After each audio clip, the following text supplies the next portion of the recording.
براتون جواب خواهیم داد. خب در آخر یک چیزی را که در مجلس این سحر گذاشته براتون بیان میکنم. تمام توی‌ها معد فقط در دوره اویله گذرانده شود. مکتب به نقاب رفتن قطعیاً مخ. سیوم زمین‌های نزد خانگی در حتما نظارت کرده شود از طرف جماعت و از طرف حکومت دولتی که در چه حالت قرار دارد، یعنی که به حالت سانیتری جوابگویند یا نیستند زمین‌های حولی مردم با گرد اطراف خانه‌دارشان. خب چاره‌بینی‌های سیاسی همشون منع، از آن جمله بزکشی منع، آش نهار منع، افطار منع، عید منع، حج منع، تراویح با ختم قرآن عظیم شان منع. حالت فوق‌العاده در تمام جمهوری اعلام کرده شود و در برابرش از پگاه تمام مسجدها نماز خواندن و جماعت برپا کردن، خواه 5 وقته خواه غیر 5 وقته. برادران گرامی من انا برادران گرامی چه خداوند محروم میگردونه.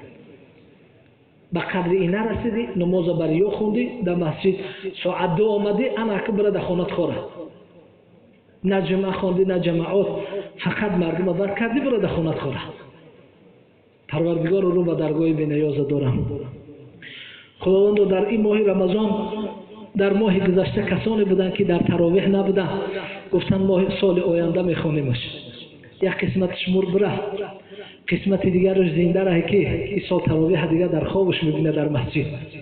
کسانی از ختمه گرفتن در سالهای گذشته، گفتن این ختمه درازه، برادر که برای قطیزانت کدام سوره را میخوانی خواندن بگی دخونه. پروردگار رو محروم نگردان مندگان رو از خانه خدا.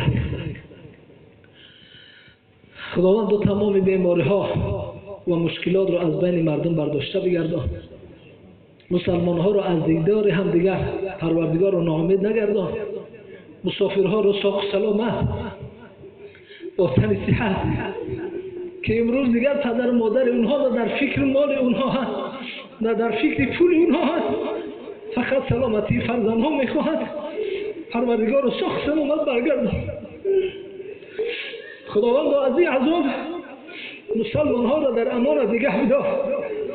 پروردگار بندگانت که به امید آن بودن که ماه رمضان می آید نماز خوان می شوند در مسجد عبادت می کنند، خداوند که این سال از مسجد از عبادت محروم گرداندی، پروردگار مسجد ها را در هوش کشاده بگردان.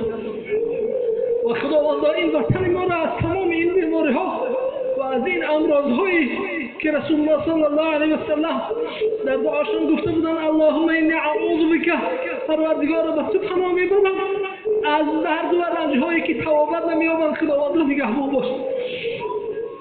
پروردگار با امید قاری ها را یک ماه پیش تلفن کردیم و اونها را خبردار کردیم که تیارگی خوبی نیم سال در مسجد ها خط میگذره. پروردگار از این ناامید ما کردیم. تو احتیاج به عبادتی ما نداری، ما احتیاج به عبادتی تو داریم. خداوند از این عبادت های بزرگ ما را محروم نگردانی.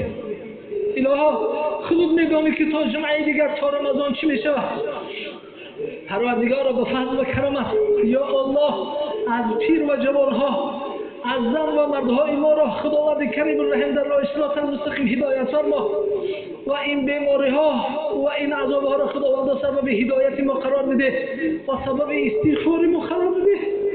پروردگار از اون لذتی که در ماه مبارک رمضان میبردیم از اون محروم ما گردانیدی. خداوند با فضل و کرامت از رحمتت محروم ما نگردان و در عذابت گرفتار ما نکن.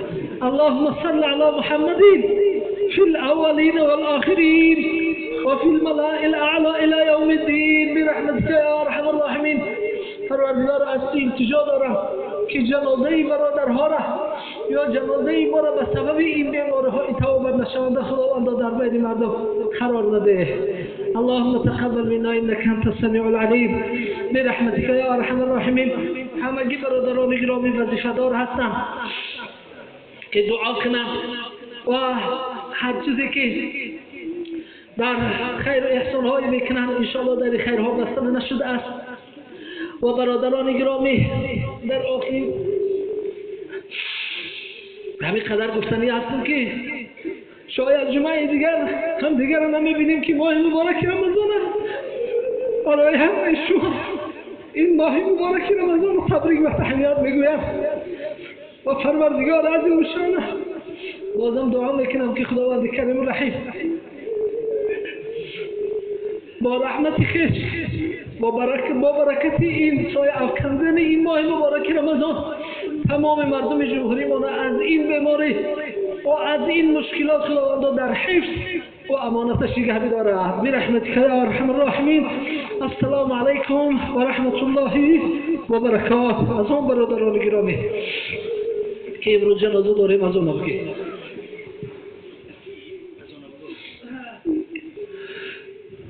الله اکبر الله اکبر